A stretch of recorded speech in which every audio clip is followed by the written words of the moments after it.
বয়স্ক বিধবা প্রতিবন্ধী ভাতার আবেদন শুরু হতে যাচ্ছে। তো আপনারা যারা আবেদন করবেন অবশ্যই আমাদের পুরো ভিডিওতে নোটিশ এবং তথ্য দেওয়া আছে, আপনারা সেই তথ্যগুলো জেনে নেবেন। আমরা বিস্তারিত জানিয়ে দিব এবং আপনাদের আবেদন করতে কি কি লাগবে, কারা আবেদন করতে পারবেন, কারা করতে পারবেন না, এবং কিভাবে আবেদন করলে আপনার আবেদনটা সঠিক হবে, বিস্তারিত গাইডলাইন আমরা দিয়ে দিব।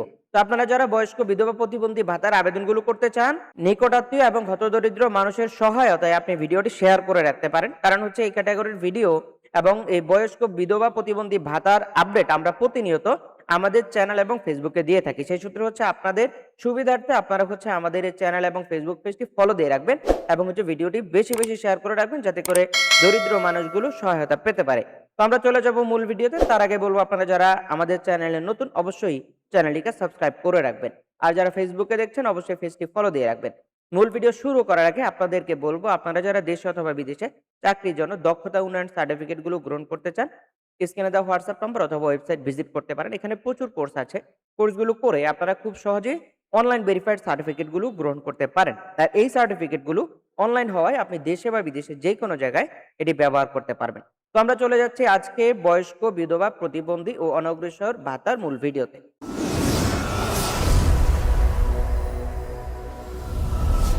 ইতিমধ্যে সমাজসেবা অধিদপ্তর থেকে চিঠি করা হয়েছে। বিষয় সামাজিক নিরাপত্তা কার্যক্রমের আওতায় 2026-27, যেহেতু জুলাই থেকে জুন অর্থবছর হয়ে থাকে, সেই সূত্রে আবেদনগুলো সাধারণত জুলাই মাসেই শুরু হয়ে থাকে।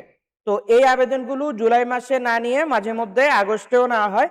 তো আমরা দেখেছি এখানে শুরু হয়েছে 2026-27 অর্থবছরে বয়স্ক বিধবা ও স্বামী নিগৃহীতা ভাতা, প্রতিবন্ধী ভাতা ও শিক্ষা উপবৃত্তি কার্যক্রম ভাতা ও শিক্ষা উপবৃত্তি এবং অনগ্রসর জনগোষ্ঠী সমূহের জীবনমান উন্নয়ন কার্যক্রমে হিজড়া, বেদে, অনগ্রসর চা ও শ্রমিকদের ভাতা ও শিক্ষা উপবৃত্তি বাস্তবায়নের জন্য অনলাইনে আবেদন গ্রহণ করা যাচ্ছে। তো আপনারা যারা আবেদন করবেন, আবেদন করার কি কি শর্ত রয়েছে সেটাও জানতে পারবেন। উপযুক্ত বিষয়ের পরিপ্রেক্ষিতে জানানো যাচ্ছে যে 2026-27 অর্থ বছরের সামাজিক নিরাপত্তা কার্যক্রমের আওতায় বয়স্ক ভাতা ও বিধবা ভাতা বা স্বামী নিগৃহীতা ভাতা, প্রতিবন্ধী ভাতা ও শিক্ষা উপবৃত্তি কার্যক্রম ভাতা, শিক্ষা উপবৃত্তি এবং অনগ্রসর জনগোষ্ঠী সমূহের জীবনমান উন্নয়ন কার্যক্রম হিজড়া, বেদে, অনগ্রসর ও চা শ্রমিকদের ভাতা ও শিক্ষা উপবৃত্তি বাস্তবায়নের নিমিত্ত অনলাইন আবেদন গ্রহণ করা হবে। আবেদনের লিঙ্ক দেওয়া হয়েছে এবং এই আবেদনের লিঙ্কটা আমাদের ডিসক্রিপশনেও থাকবে।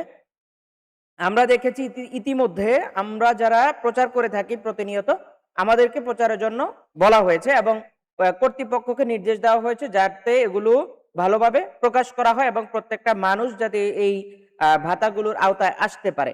সেজন্য আমরা দেখেছি এখানে প্রচার, আবেদন গ্রহণ, যাচাই বাছাই সংক্রান্ত নির্দেশনাবলী বাস্তবায়ন নীতিমালার আলোকে 1 জুলাই 2026 হতে 31 জুলাই 2026 পর্যন্ত প্রচার প্রচারণা করতে হবে এবং 1 আগস্ট 2026 হতে 31 আগস্ট 2026 পর্যন্ত অনলাইনে আবেদন করা যাবে। তার মানে অলমোস্ট 1 মাস সময় আপনারা পাবেন আবেদন করার জন্য। তো আপনারা যারা আবেদন করবেন অবশ্যই আমাদের সঙ্গে যোগাযোগ করবেন, আমরা আবেদনগুলো করে দিব। আমাদের টিম রয়েছে এবং আপনাদের স্বচ্ছতার সাথে আপনারা যারা আবেদনগুলো করিয়ে নিতে চান, আমাদের স্ক্রিনে দেওয়া হোয়াটসঅ্যাপ নম্বরে যোগাযোগ করবেন। আমরা চেষ্টা করব আপনাদের আবেদনগুলো স্বচ্ছভাবে করে দেওয়ার জন্য। আবেদনকারীগণ নিজ নিজ স্থায়ী ঠিকানায় আবেদন করবেন। প্রতিবন্ধী, আবারও বলি, আবেদনকারীগণ নিজ নিজ স্থায়ী ঠিকানায় আবেদন করবেন। অন্য কোনো ঠিকানায় আবেদন করলে আপনাদের আবেদন গ্রহণ করা হবে না। প্রতিবন্ধী ভাতার ক্ষেত্রে অবশ্যই সুবর্ণ নাগরিক কার্ড করতে হবে, যেটাকে আমরা প্রতিবন্ধী কার্ড বলে থাকি। তো আপনারা যারা প্রতিবন্ধী কার্ড করেননি বা সুবর্ণ নাগরিক কার্ড এখন পর্যন্ত করেননি, এখনো সময় রয়েছে, অতি দ্রুত সুবর্ণ নাগরিক কার্ড করে ফেলেন। সুবর্ণ নাগরিক কার্ড করার ভিডিও আমাদের চ্যানেলে আছে, অথবা আমাদের মাধ্যমে যদি আবেদনগুলো করে নিতে চান তাহলে আমাদের সঙ্গে যোগাযোগ করতে পারেন। তো আমরা দেখতে পাচ্ছি সুবর্ণ নাগরিক কার্ড লাগবে যারা প্রতিবন্ধী তাদের জন্য। আবেদনকারীদের অবশ্যই নিজ জাতীয় পরিচয়পত্র দিয়ে নিবন্ধিত সক্রিয় সিমের মোবাইল ব্যাংকিং হিসাব নাম্বার প্রদান করতে হবে। ব্যাংকের হিসাবের ক্ষেত্রে আবেদনকারীদের সাথে যোগাযোগের জন্য সক্রিয় মোবাইল নাম্বার প্রদান করতে হবে। এখন কথা যারা অপ্রাপ্ত বয়স্ক তাদের ব্যাপারে কি হবে সেটাও আমরা নিচে দেখতে পাবো। আবেদনকারীদের অন্য কোনো সরকারি সুবিধা নিয়মিত পেয়ে থাকলে এই সুবিধার জন্য বিবেচিত হবেন না। সেজন্য আপনারা যদি অন্য কোনো সুবিধা পেয়ে থাকেন সরকারি, তাহলে এখানে আবেদন করার প্রয়োজন নেই।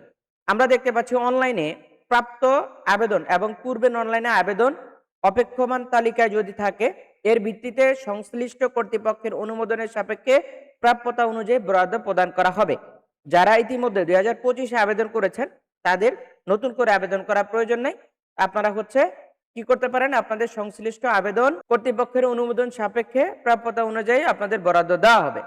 তারপর আমরা দেখতে পাচ্ছি বিদ্যমান নীতিমালা অনুযায়ী অনলাইনে প্রাপ্ত আবেদন সমূহ যাচাই বাছাই পূর্বক কার্যক্রম বাস্তবায়ন করতে হবে। বাস্তবায়ন নীতিমালার আলোকে চূড়ান্ত তালিকা অনুমোদন সম্পন্ন করতে হবে। চূড়ান্তভাবে নির্বাচিত উপকারভোগী 1 জুলাই 2026 খ্রিস্টাব্দ তারিখ হতে ভাতা ও শিক্ষা উপবৃত্তি প্রাপ্য হবেন। অর্থাৎ অর্থ বছর নির্ণয় করা হয় জুলাই থেকে জুন পর্যন্ত। 2026-এর জুলাই এবং 2027-এর জুন পর্যন্ত হচ্ছে অর্থ বছর।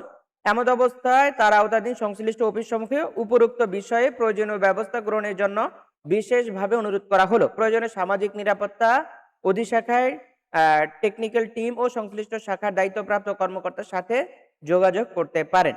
তো আমরা দেখেছি ইতিমধ্যে নোটিশ করা হয়েছে এবং বয়স্ক বিধবা প্রতিবন্ধী ভাতার জন্য, এবং আপনারা যারা প্রতিনিয়ত আমাদেরকে মেসেজ করে থাকেন যে আবেদনটা করে দেওয়ার জন্য, আপনারা অবশ্যই আমাদের সাথে 1 আগস্টের আগেই যোগাযোগ করবেন। আমরা অলরেডি লিস্ট তৈরি করব, আপনারা যারা আমাদেরকে তথ্য দিবেন আমরা আপনাদের আইডি কার্ড সহ সকল তথ্য সংগ্রহে রাখবো।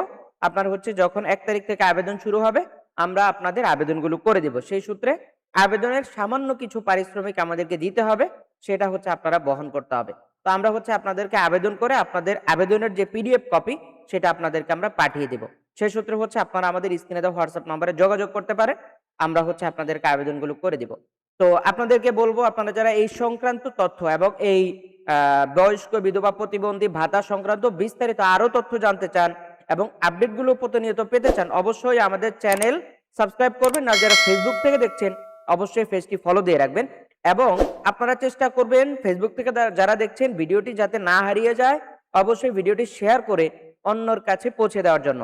আপনার এমন হতে পারে আপনার হতদরিদ্র বা আপনার একটি শেয়ারের মাধ্যমে দরিদ্র মানুষগুলো সহায়তা পাবে, তারা এটা জানতে পারবে, এটা যদি প্রচার হয় তাহলে তারা এর থেকে সুবিধা নিতে পারবে, তাতে আপনিও একটা সোয়াবের অংশীদার হতে পারেন।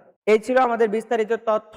আমরা ভিডিও শেষ করব, তবে ভিডিও শেষ করার আগে আপনাদেরকে বলবো, আপনারা যারা দেশে অথবা বিদেশে চাকরির জন্য দক্ষতা উন্নয়ন সার্টিফিকেটগুলো গ্রহণ করতে চান, স্ক্রিনে দেওয়া হোয়াটসঅ্যাপ নাম্বার অথবা ওয়েবসাইট ভিজিট করতে পারেন। এই ওয়েবসাইটে প্রচুর কোর্স আছে, কোর্সগুলো করে আপনারা খুব সহজেই অনলাইন ভেরিফাইড সার্টিফিকেটগুলো গ্রহণ করতে পারেন। তো আজকের মতো বিদায় নিচ্ছি, দেখা হচ্ছে আমাদের পরবর্তী কোনো আপডেট ভিডিওতে। আসসালামু আলাইকুম।